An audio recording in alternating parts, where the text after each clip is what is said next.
Everybody, welcome to Rev'd Up for Sunday. We're 2 out of the 3 clergy of St. Mark's Episcopal Church in New Canaan, Connecticut, and I'm Peter Walsh. I'm Elizabeth Garnsey. And Father John, is off with family, and we hope that he's having a blast.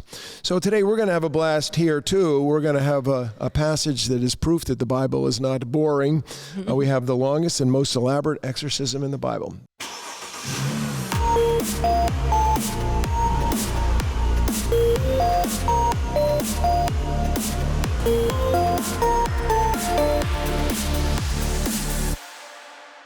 This is the story of the Gerasene demoniac, and a great one it is. This is Luke's telling of the story.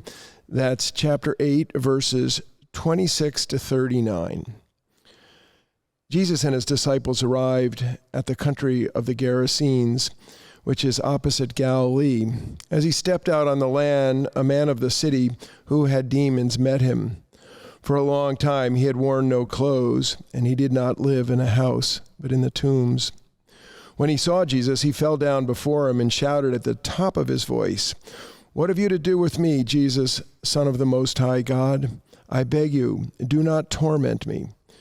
For Jesus had commanded the unclean spirit to come out of the man.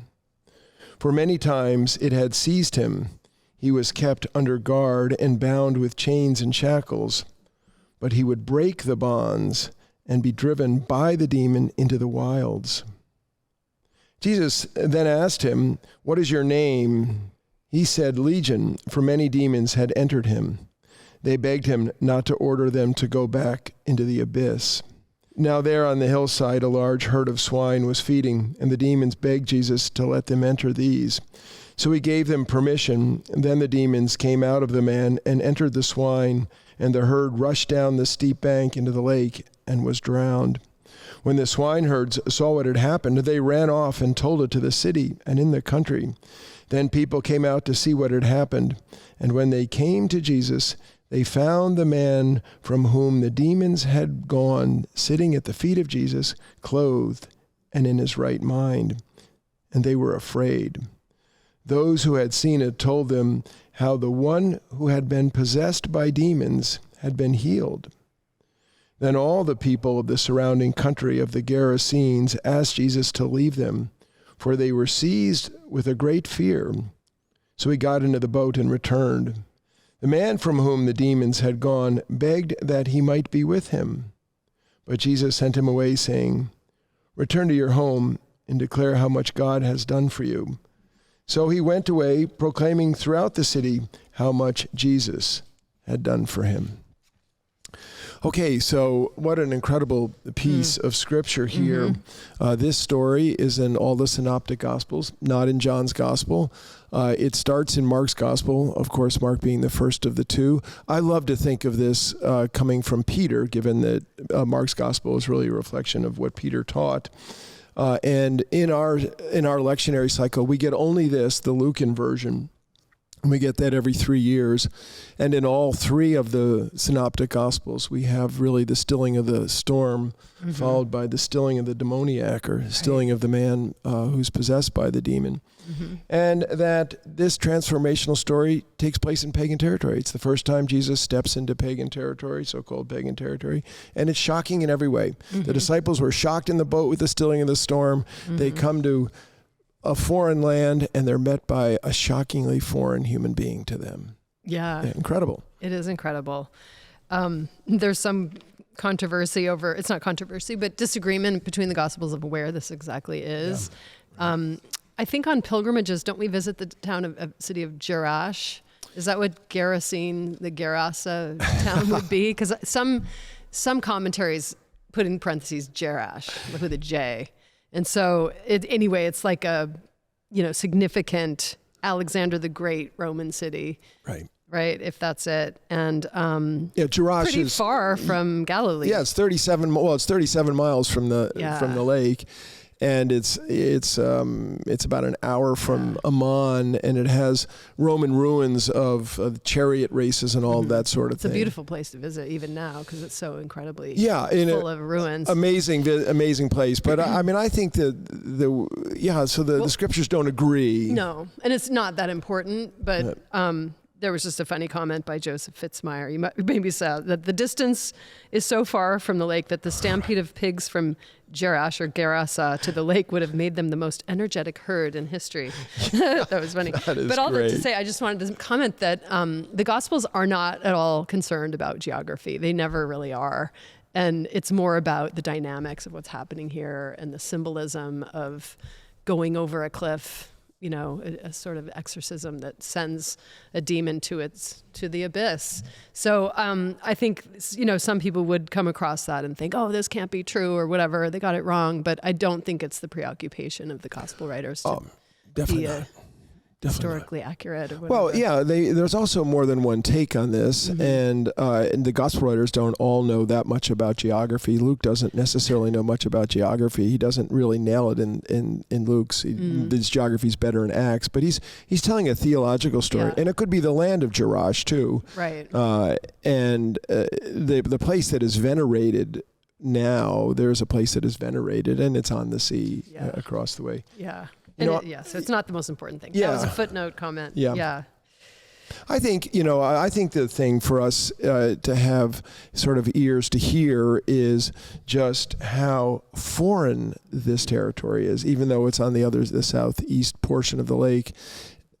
And in the Decapolis, the federation of the 10 cities that are in Galilee and Syria. And that the closest I can think of this today is the difference, the worldly differences that is Jewish Israelis, most Jewish Israelis, majority of Jewish Israelis, and the majority of West Bank Palestinians live separated from each other. And I think what they call Zone 3, where they have signs that say, if you enter this territory, your life is in danger.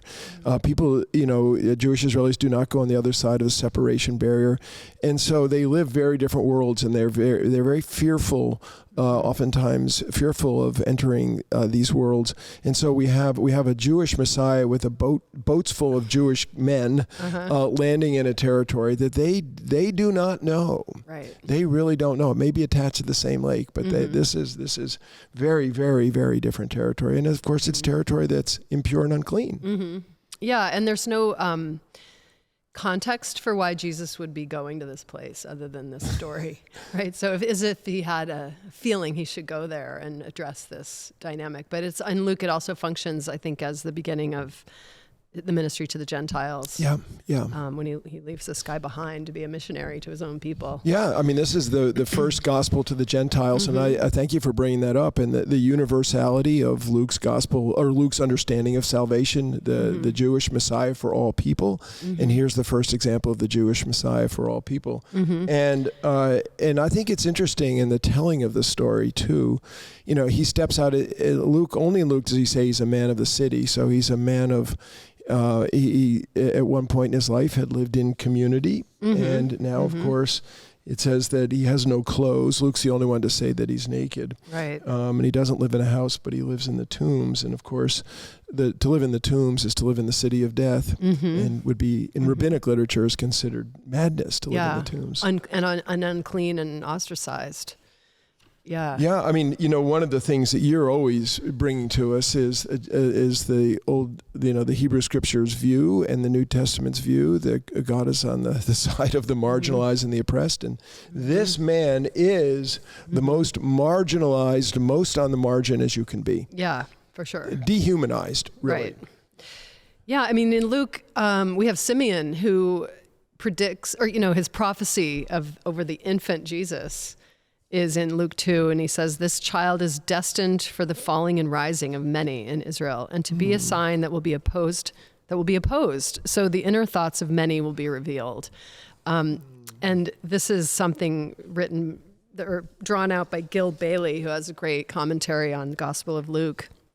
And he frames this as, Jesus going into this community where they have a conveniently arranged society where these demons can live outside their city, and they can keep them, as the text says, keep him bound and in chains, keep him separated and under guard.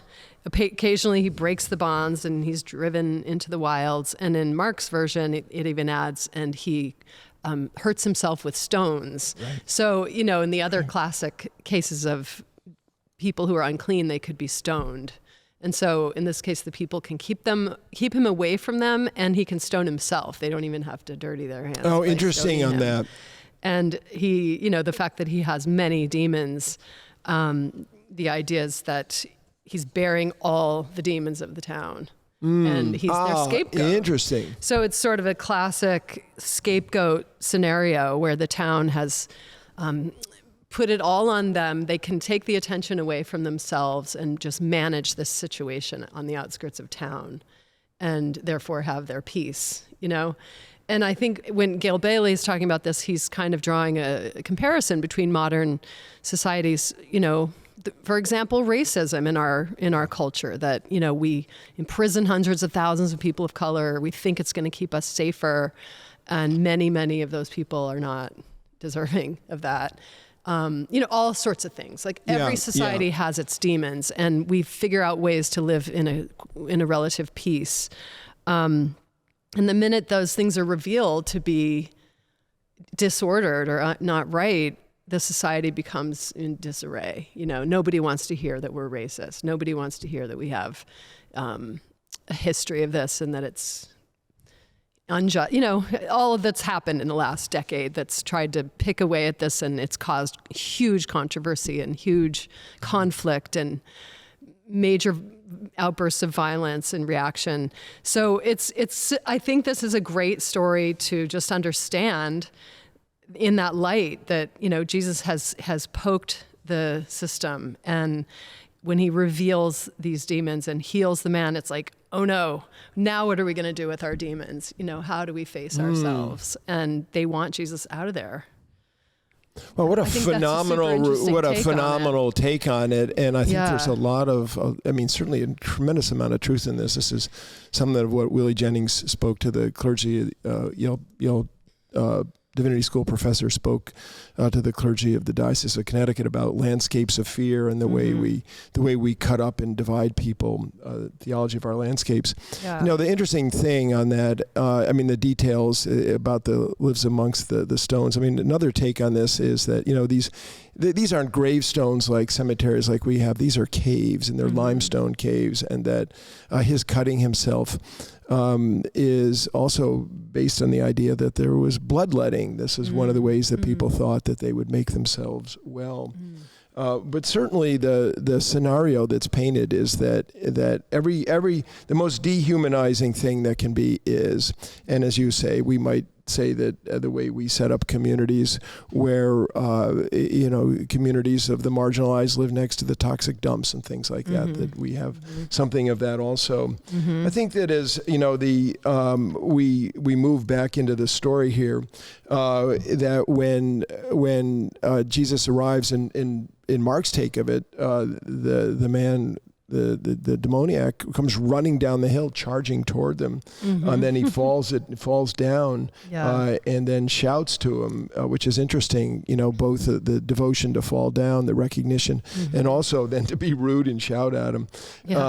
But I think it's interesting when he says, what he calls Jesus, Son of the Most High God. And interestingly, in the previous pericope, in the previous passage, Jesus is the calming the storm, and the disciples say, "Who is this? He commands even the winds and the water," and they obey him.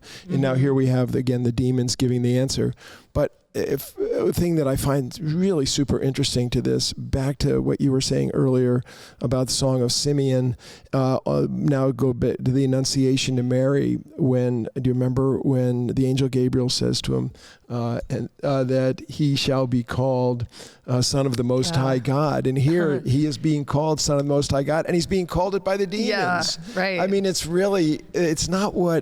It's not what you think when the Annunciation is coming, or not what I think when the Annunciation is coming, that It's going to be in Gentile territory in a totally frightening thing. Right. What time of day is it? It's not clear as the boat lands at the sea. I mean, this is a landscape and a scene of fear, and there emerges from that. Yeah. I mean, you get this sense in Luke that the ones in the spirit world, spirit sees spirit right away, but, the disciples are very much in a cloud. They don't understand and can't recognize him. So maybe that's how this is such an immediate recognition. Yeah, it's interesting. This passage, as you know, has many challenges for the contemporary reader. And one of the great challenges for the contemporary reader is just the question of demons, and I might just touch on that. Mm-hmm. Speaking of demons, I can't speak from any personal experience about demons. So the sorts of things I have to say are the sorts of things that anybody could say who's been studying the scriptures. They're certainly all over the Hebrew scriptures. They're all over the New Testament. And that is the question of what is the job of demons? I mean, to do Satan's bidding, I think, in the hierarchy as this is understood, and that they take, the beings of darkness that take unlawful possession, so to speak, of a person. And the greatest teachings on this, I think, come from Screw Tape Letters, where you remember Screw Tape and Wormwood, that's sort of making that contemporary for people like us. And also, I can't help but throw in Harry Potter, where Lord Voldemort has to take over Professor Quirrell in order to try to reanimate himself. But anyway, I mean, this is a challenge to us as contemporary readers, that there's a whole story of this demonic exorcism here. Yeah, I think those stories and allegories, they both help illuminate what demons can be and are, and they do a disservice because it makes it seem like some fairy tale world. Oh yeah, interesting. And in a way, I feel like it's easier to understand through story how demons function in our human life. But also maybe it's simpler than that. Our demons are anything. I mean, taking the story as an example, they're the forces that can't coexist with the forces of good and God. Nice. Yeah. And I think the demon runs to push Jesus away from the town or greet him at the edge of the city before he can enter in, because they know they can't exist if Jesus is there. And I think that those are the kinds of demons in our own society, or any society that's set up to have scapegoats and outcasts and marginalized populations, that that kind of system can't exist in a kingdom of God kind of scenario where all are fed, all are taken care of, all that sort of gospel dynamic. And Jesus is here to make whole, to heal, to unite, to include the last and the lost and the least. And the demons in our lives are anything that creates the other and makes them stay there. So I do feel that those stories are so powerful, and in the end, they show to be, the dynamic that upturns that. Yeah, I mean, you've given such a beautiful analysis of the cultural question of this, how we as cultures contend with the things that we demonize. Also, I think that one of the great messages, of course, is that Jesus sets us free from that which chains us, and sets us free from our demons, the things that corrupt and destroy us as creatures of God, and that Jesus has the power to do that. And of course, the story is so unbelievably beautifully told. Yeah. Though I must say, Luke tells it in a kind of funny way, because he's got some parentheses, and you don't actually hear in Luke's story that he puts them into the actual exorcism. Doesn't happen in it in quite the same way if you really read it closely. But one of the things I really dig about this story is that the tormentors don't want to be tormented. Right. They say, "I beg you, do not torment me." Right. And the word "beg" is it shows someone who is speaking to somebody of a higher ilk. Yeah, they fall at his feet. Yeah, they fall at his feet. So it's it's a kind of crazy story. It is crazy. And it's done told in such a way. Then we get into the question like, what's your name? And, the question of names and interesting, like in the verses 28 to 31, the man's possession, when he comes back with Legion, he doesn't even answer with his own name, and the demons don't actually give exactly their name either. The pronouns shift from I and, kind of singular to plural, I to they, as it's unclear who's the boss of even his whole body and his whole being. Yeah.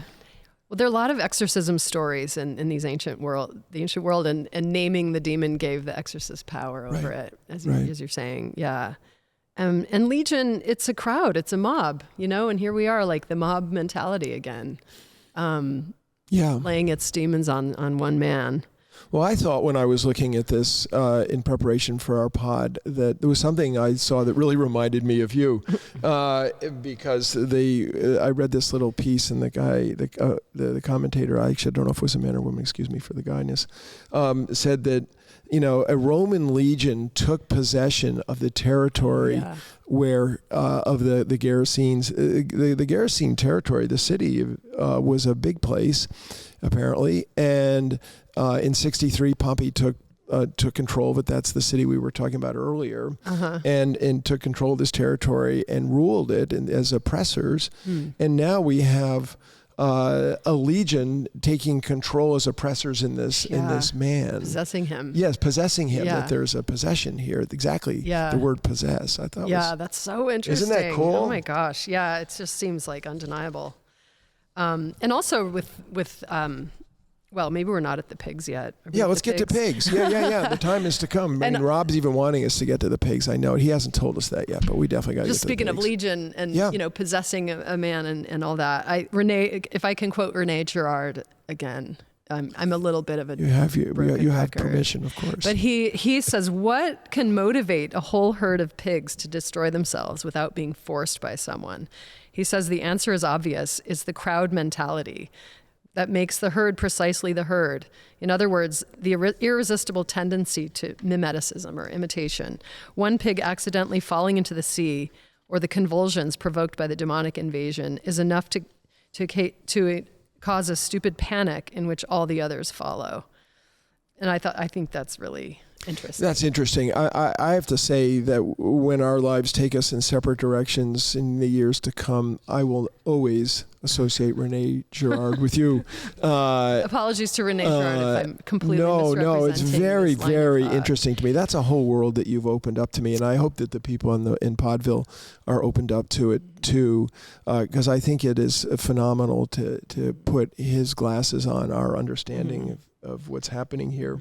Well, I realize I bring that up a lot, and I guess I'm a novice student of this school of thought, and I have just found it incredibly enlightening. So I tend to bring it in because I feel like it's a worthy point of view that it's not that well studied by very many people, and but the insights it brings to our conversations, or for me, I feel are helpful. So.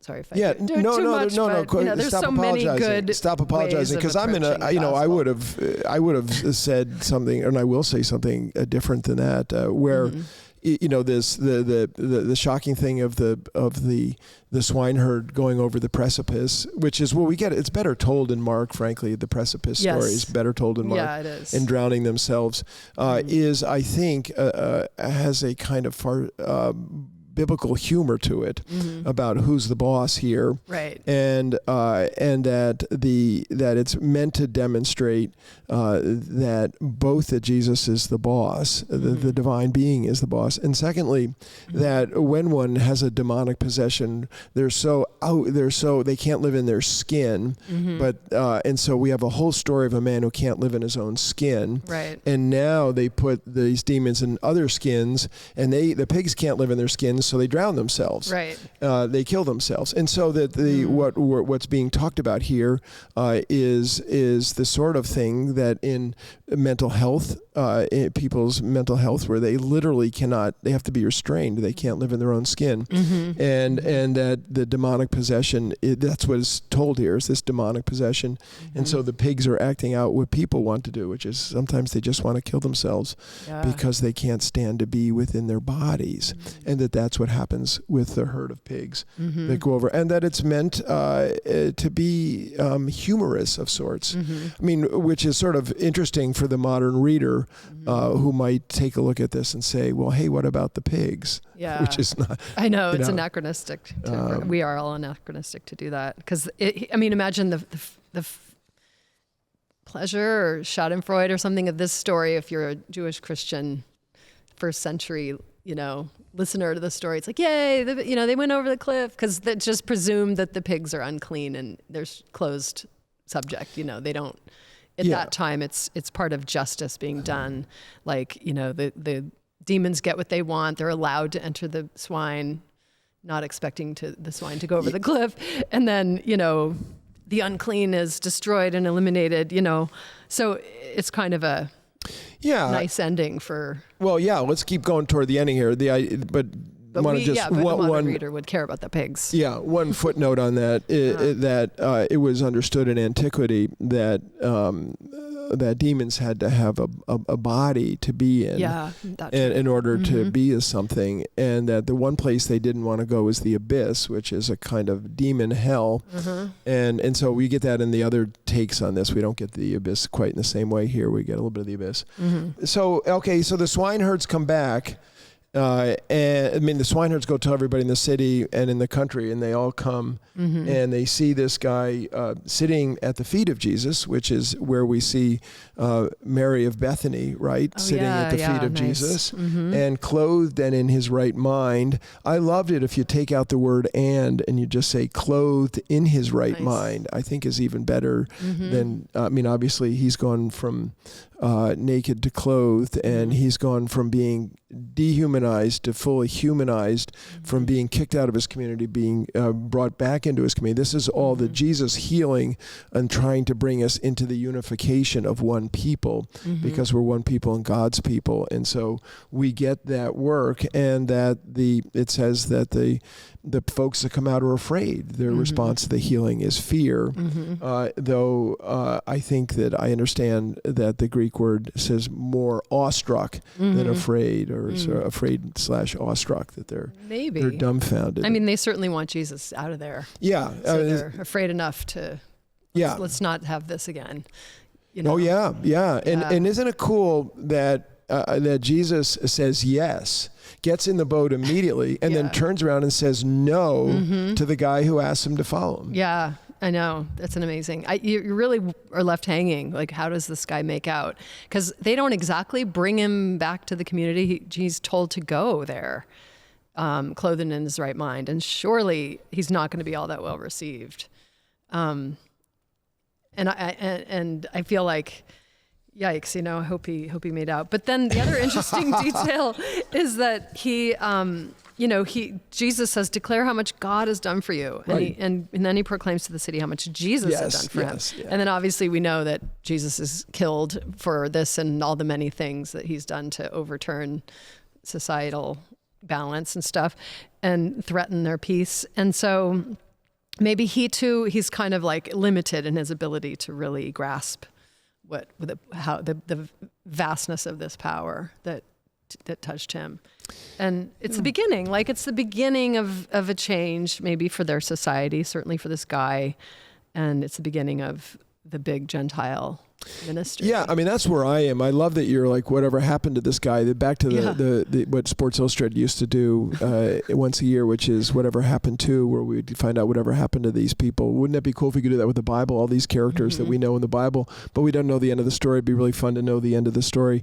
I do think, though, that the import of this is something that I think is incredibly important for us theologically, and I just want to make sure we get this in here, is that Luke's primary emphasis is a universalism, salvation for all, movement, and a very important position to take as we as we seek to understand the role of Jesus in the world, transcending all religions, denominations, and separations of people, that Jesus isn't just for Christians. He's not just for a little piece of the pie. He represents God for the whole pie. Yeah. And so this is the first movement of the whole pie, and it becomes lived out and extraordinarily important. We think of Paul, obviously in chapter 9 in the Acts of the Apostles, as the apostle of the Gentiles.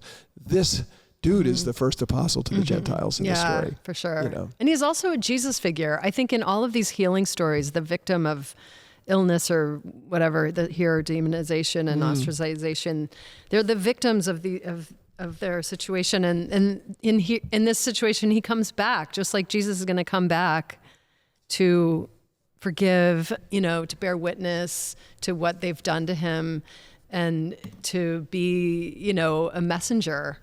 And I think it's a very beautiful story from start to finish, but it's trepidatious. And as you've talked about, the mentally ill who get institutionalized and shackled and stuff, when they're healed, if they're healed, like their communities don't have the easiest time reassimilating them. And, everyone's has to change around a changed person, and they have to be allowed to redefine themselves and to start again. And it's such a hard thing. Like, I think that's where the healings are never just about the individual. They're always, for Jesus, about the whole community. True.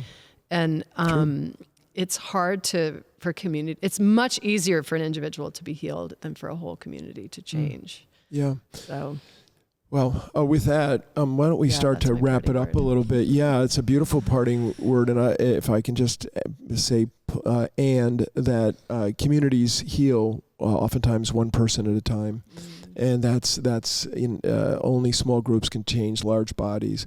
And so small groups of healed people can change large bodies. At least we hang our hat on that as people seeking healing. Everybody's in need of this. This isn't just a crazy story that took place 2,000 years ago. This is a story for us here and now. Yeah. And super grateful to bat it around with you.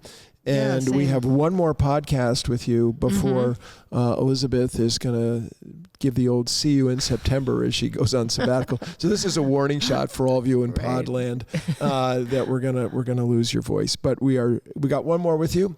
We're grateful that you're still with us. We're thankful for Rob behind the camera, and may the Lord heal your infirmities and heal all of ours together in our communities too. So peace be with you. God bless you. Take care. Bye-bye.